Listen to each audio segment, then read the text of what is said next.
আসসালামু আলাইকুম দর্শক বন্ধুরা, এই মুহূর্তে আমি আছি ঢাকা শ্যামবাজারে। আজকের বাজারে কেমন চলছে দেশি পেঁয়াজের দাম, এগুলো আজকে আমরা জানিয়ে দেব পুরো ভিডিওতে। তো যে যেখান থেকে আজকে আমাদের ভিডিওতে যুক্ত আছেন সকলে ভিডিওটি না টেনে পুরোপুরি দেখতে থাকুন। আজকের বাজার দর কেমন আছে ঢাকা শ্যামবাজার বিস্তারিত আজকে আমরা জানবো পুরো ভিডিওতে। যারা যারা দেখতেছেন সকলে ভিডিওটি শেয়ার করে দিবেন। যারা ফেসবুক থেকে দেখতেছেন, ইউটিউব থেকে যারা দেখতেছেন অবশ্যই নতুন আমাদের চ্যানেলটি সাবস্ক্রাইব করে রাখবেন। বন্ধুরা চলুন শুরু করা যাক আজকের পুরো ভিডিওটি। আসসালামু আলাইকুম ভাইয়া। ওয়ালাইকুম আসসালাম। ভাইয়া ভালো আছেন? আছি আলহামদুলিল্লাহ, ভালো আছেন? হ্যাঁ ভাইয়া, কি অবস্থা বাজারের আজকে? অবস্থা বাজার আছে, বেচা কিনা আছে আলহামদুলিল্লাহ, টুকটাক চলতেছে। আজকে বিক্রি আছে না? গতকালকে একদম ঠান্ডা ছিল বাজার, গতকালকে বেচা কিনা একটু কম ছিল, আজকে টুকটাক বেচা কিনা আছে। আজকে ভালো আছে। তো আজকে বাজার উপরে কত? একদম উপরে উপরে আজকে 28-29 টাকা বেচা কিনা আছে, এটা ভালো মালটা। আচ্ছা, আর এইগুলা বিক্রি করছেন মাত্র, এগুলা কত করে? এটা আপনার সুখসাগর। ও সুখসাগর বেচা কিনা হয়েছে আপনার 22 টাকা। এই সুখসাগর আগে শুনতাম ইন্ডিয়া থেকে আসতো, এখন বাংলাদেশের সুখসাগর। এটা বাংলাদেশে লাগাইছে, বাংলাদেশের সুখসাগর আছে এখন।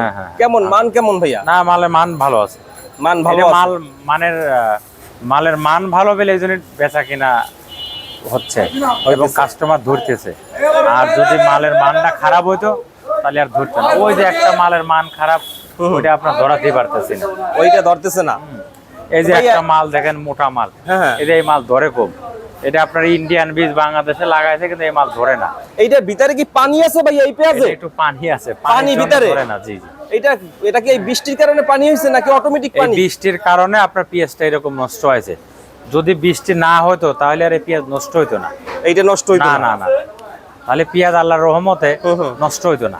এইটা কত করে পেঁয়াজ? এইটা 26-27। এইটা ভালো মানের, এইটা ভালো 26-27 টাকা। 27 টাকা এইটা। আচ্ছা, তো ভাই এখন এই যে ফাটা পেঁয়াজ, পচা পেঁয়াজ, এইগুলা বাজারে না থাকলে মনে হয় দাম একটু বাড়বে। এইগুলা আপনার মার্কেটেতে শেষ হয়ে গেলে দাম আস্তে আস্তে বাড়বে, তবে আস্তে আস্তে বাড়তির দিকে যাবে।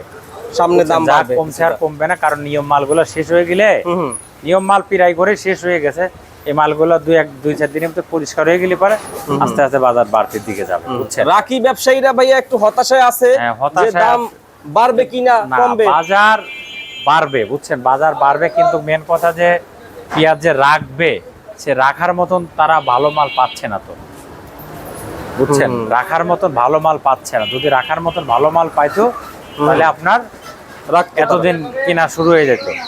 কেনছে তো বেশি লোক কিনে নেয়, 2-4 জন কেনছে, বুঝছেন, ওই রকমের অল্প 2-4 জন কেনছে। জি জি জি ভাইয়া, এই যে পেঁয়াজটা, এটার কেজি কত ভাইয়া? এইগুলা এরে বেচে আমরা 12 টাকা 13 টাকা। এইটা 12 টাকা কেজি, কারণ কি এত দাম কম কেন? এইটা আপনার একটু পানি মতন, এই মালটা রাখলে নষ্ট হয়ে যায়। এইটার ভিতরে কি পানি আছে? পানি আছে, পানি আছে। ঝাঁজ নাই পেঁয়াজে? পেঁয়াজে ঝাঁজ আছে। এটা বৃষ্টি পাইছে, বৃষ্টি পাওয়াতে পেঁয়াজের বেশিরভাগ হলো মুখ পচে যায়। মুখটা পচে গেছে। মুখ যদি একটু পচে যায় না, একদম ফেলে দেয়া ছাড়া কোনো এর মূল্য নাই। এটার মূল্য কমে যায় তখন।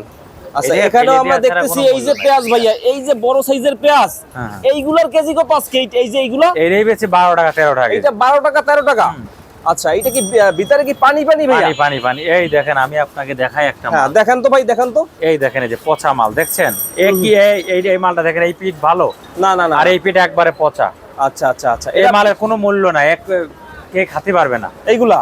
এই জন্যই তো এই পেঁয়াজ 1-2 দিন থাকলে নষ্ট হয়ে যায়, এই জন্য কম বেশি বেশি ভাড়া লাগে। এইটা আজকে মোটামুটি ভালো আছে। পেঁয়াজ যারা বলে এলাকায় বেচতেছে, কৃষক যারা, বুঝছেন, কষ্ট ভাই এলাকায় হাটে ব্যাপারীরা নেয় না, কি নেবে? আমাদের এখানে তো ব্যাপারীরা পাঠায়, এইখানে তো বেচতে পারি না আমরা, আর কাস্টমার তো এই মালটা ধরে না, এই কারণে তো বাজারটা খারাপ। এরা নিয়ে করবে কি ভাই? এটা খাওয়ার উপযোগী না। না না না না, ওই যে আপনার মালটা নষ্ট হয়ে যাচ্ছে, যদি একটু মুখ বসে না, ও পেঁয়াজ আর খাওয়া যায় না, একদম ফেলে দেওয়া ছাড়া উপায় নাই। আর এইটা কত ভাইয়া? এইটার দাম এইটা আপনার 16 টাকা 17 টাকা। এইটার দাম 16 টাকা। এটা আপনার একটু মাল ডিস্টার্ব হয়ে গেছে তো, এই মালটা মেলা দিন, বুঝছেন, এই মালটা বেশ কয়েকদিন, এই মালটা ব্যাপারে লস হবে মেলা টাকা। এইটাই, এই মালের পথটা আছে আপনার 24 টাকা 25 টাকা, এই মাল বেশি 15 টাকা 16 টাকা। এইটা তো ভালো ছিল, নষ্ট হয়ে গেছে। এইটা আজকে বিক্রি করবেন 16 টাকাতে। হ্যাঁ, এটা আপনার আমাদের 16 টাকাতে সুখসাগর। আবার মেহেরপুর এটি ঠিক নাই, 12 টাকা 13 টাকা, 12 টাকা 13 টাকায় আছে পেঁয়াজ, এরকম বেচা লাগে। এই যে এইখানে এইগুলা ভাইয়া, তাই না? এটা তো অনেক মোটা সাইজ ভাইয়া। এগুলো তো বেশি ভালো না পেঁয়াজ। না, এটা ভালো না, এটা মালের মান। এইটা কত করে বিক্রি করবেন একটু দেখান তো ভাইয়া, বের করে। এইটা কত করে? এটা বেচছি আপনার 12 টাকা 13 টাকা কেজি। 12 টাকা 13 টাকায় পেঁয়াজ আছে? পেঁয়াজ আছে মানে শ্যামবাজারে? এটা ভালো পেঁয়াজ নাকি পচা ভাইয়া? এটা আছে ভালো, কিন্তু মোটা সাইজ। মোটা সাইজ? আর মোটা মালটা ধরে কম। মোটা মালটা ধরে কম। এই মোটা মালে খুব চাহিদা ছিল এই বছরে। হ্যাঁ, মোটা মাল খেয়ে ধরতে চায় না, কেউ ধরে খুব ধরতেছে কম। না। আচ্ছা, এটার দাম 12 টাকা করে। এটা ভাইয়া কেমন পেঁয়াজ? ভিতরে কি পানি নাকি? না, এটা ভালো আছে, এটা মেহেরপুরের মাল। মেহেরপুরের মাল। আচ্ছা, আমরা আগে দেখতাম নাসিক থেকে এই রকমের পেঁয়াজ আসতো।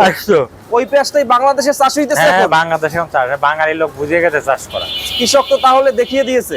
দেখিয়ে দিয়েছে মানে কি, এখন আর আপনার ওই ইন্ডিয়ার পেঁয়াজ আর লাগবে না। লাগবেই না। ইন্ডিয়ান পেঁয়াজ আর লাগবে না, আমাদের দেশের কৃষকরাই উৎপাদন এখন করবে। এবছর যে অবস্থা, 26 সালে তো বিদেশি পেঁয়াজ কোনো না দরকারই না নাই। না না, আমাদের দেশে প্রচুর পেঁয়াজ আছে।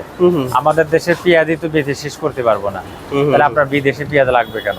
দরকারই নেই। এখন উচিত সরকার আমাদের দেশের পেঁয়াজই হ্যাঁ, কৃষকরে বাঁচাক এবং দেশ বাঁচাক। এই পেঁয়াজ বাইরে করুক, বিক্রি করুক, রপ্তানি। বাইরে রপ্তানি করুক, তাহলে কৃষক বাঁচুক। বুঝছেন? কারণ ভাইয়া- আমরা যেহেতু বাইরের থেকে নিয়ে আসতে পারি, তাহলে আমাদের দেশের থেকে বাইরে আলাদা নেই, আমরা রপ্তানি করি। ভাইয়া, আমাদের রসুনের দেশে বাজারে কৃষক কি কোনো পরিবর্তন আছে? রসুনের বাজার? রসুনের বাজার পরিবর্তন না, এই যে এইটা হ্যাঁ, এটা কত করে? 30-32 30-32? 30-32, এইটা বেচে 45-44, এটা 40 টাকা দাম। ওই যে ওইটা বিক্রি হচ্ছে 45-46 এইটার দাম 45 টাকা ভাইয়া, এই দেশিটা। চায়না কত? চায়নার দাম আবার বাড়ছে, চায়না মানে 140-35 টাকা, মানে 3 গুণের বেশি ভাইয়া, 4 গুণ বেশি। 3 গুণের বেশি। চায়না পেঁয়াজটা তো আসতেছে ভালোই। চায়না রসুন আসতেছে, এটা তো চায়না রসুন আসতেছে, সরকার বন্ধ করুক, বন্ধ করে দিলে আমাদের দেশে কৃষক পয়সা পাইবো। বুঝছেন? কৃষক পয়সা পাইবো। গত বছর পয়সা পায় না, এবছর যদি পয়সা না পায়, কৃষক উৎপাদন করবে কেমনে বলেন? কৃষক তো উৎপাদন আর করবে না, না করলে কি হবে? অবস্থা খারাপ কৃষক হবে। অন্য খ্যাত করবে, কৃষক আর করবে না। এই সমস্ত মালে যদি লস যায়, কৃষক করবে না। যেটা লাভ হবে ওইটা করবে, ভুট্টা করবে, তাহলে ধান করবে, পাট করবে, অন্য ফসল করবে, আপনার গম, মশারি, মসুর, হ্যাঁ, তারপর আপনার সরিষা, এগুলো করবে। এগুলো তো দাম ভালো, এগুলোর দাম অনেক বেশি, অনেক বেশি দাম। হ্যাঁ। কৃষকের পেঁয়াজের দাম বাড়লে পারেই খুব জ্বালা যন্ত্রণা। দাম বাড়লো কেন, দাম বাড়লো কেন? এখন তো কৃষক মরে যাচ্ছে, এখন কে বলবে এই কথাটা? বলার মতন তো লোক নাই। এখন আমি সারাদিন ভ্যাও ভ্যাও করে আপনাদের কাছে বলি, বুঝছেন? আমি আমার কাছে অনেকেই বলে, এজন্য আমি সেই দুঃখের কথাই বলি যে ভাই আপনি আমাদের দুঃখের কথা বলেন। তা যাক, এখন কৃষকের এই কান্নাকাটি করার মতন, দেখার মতন আর লোক নাই ভাই।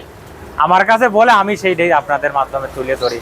এখন এটা যদি সরকারি পর্যায়ে কোনো মন্ত্রী, এমপি যদি সরকার দেখে, যদি কৃষকের বিবেচনা করে, আমরা চাই না, আমরা চাই না যে আমাদের উপকার হোক। আমার কথা, কৃষক বাঁচুক। কৃষকের দিকে আপনি একটু তাকান, সরকারের কাছে বলি, কৃষককে বাঁচান, কৃষকের পক্ষে থাকেন, কৃষকের পক্ষে কথা বলেন। এই যে এত কিছুর পক্ষে কথা বলেন, কৃষকের পক্ষে একটু বলেন, কৃষক একটু খুশি হোক। তো কৃষকের জন্য খুশির সংবাদ, এই যে আপনার যে মেশিনগুলা, মেশিন পেঁয়াজ রাখার, এটা তো সরকার দেবে। এর জন্য সরকারকে ধন্যবাদ। 10,000 পিস দিবে? জি, 10,000 পিস দেবে। এটা তাই এই জন্য যারা কৃষক, পরিচিত কৃষক, যে গরিব মানুষ কিনতে পারে না, তারা যেন এটা পায়। আর যে বড় লোক, তার জমি জাতি আছে, সে তো কিনতে পারবে, কিন্তু যে গরিব মানুষ, সে তো কিনতে পারবে না। দেখা যেন তাদেরকে যেন দেয়, তারা আরো দোয়া করবে, তারা আরো উৎসাহিত হবে বেশি যে সরকার আমাদেরকে দিয়েছে। বুঝছেন? সরকার আমাদেরকে দিয়েছে, আমরা সরকারি জিনিস পাইছি, রাখুন এবং সামনের উৎপাদন আমরা বেশি করব, বেশি করবে। কৃষক সরকারকে ধন্যবাদ জানাবে, সরকারও কিন্তু কৃষককে ধন্যবাদ জানাবে। কারণ কৃষক উৎপাদন করতেছে, আমাদের বাইরের থেকে তো কোনো কিছু নিয়ে আসা লাগতেছে না। আমাদের দেশের টাকা দেশে থাকতেছে, আমাদের দেশে কৃষক বাঁচলো, দেশ বাঁচলো, যারা ভোক্তা কিনে খাবে তারাও কিন্তু বাঁচলো। এই জন্য সবাই সমমান ভাবে বেঁচে থাকি, এটাই আলহামদুলিল্লাহ। বুঝছেন? এটাই আলহামদুলিল্লাহ। যা কৃষক যারা আছে তাদেরকে বলি, আপনারা চিন্তা করেন না, আল্লাহ দিলে পরে ইনশাআল্লাহ দাম বাড়বে। সামনের মাসের থেকে আস্তে আস্তে বাড়া শুরু করবে। এখন আর কুমার স্কোপ নাই, কারণ নিয়ম মালগুলো শেষ হয়ে গেলে বাজার কিন্তু বেরিয়ে যাবে, বাড়বে দাম। নিয়ম মাল শেষ হয়ে যাবে। অনেকেই বলতেছে যে ভাই নিয়ম মাল হাটে বাজার এখন কম উঠতেছে। যদি হাটে বাজার নিয়ম মাল কম ওঠে, কম যদি আসে, যদি শেষ হয়ে যায়, তাহলে আপনার দাম 100% বাড়বে। থ্যাংক ইউ ভাইয়া, ভালো থাকবেন। আসসালামু আলাইকুম। ওয়ালাইকুম আসসালাম। তো দর্শক বন্ধুরা, এই ছিল আজকে আমাদের পুরো ভিডিওটি। সকলে ভালো থাকবেন, সুস্থ থাকবেন। আসসালামু আলাইকুম। হ্যালো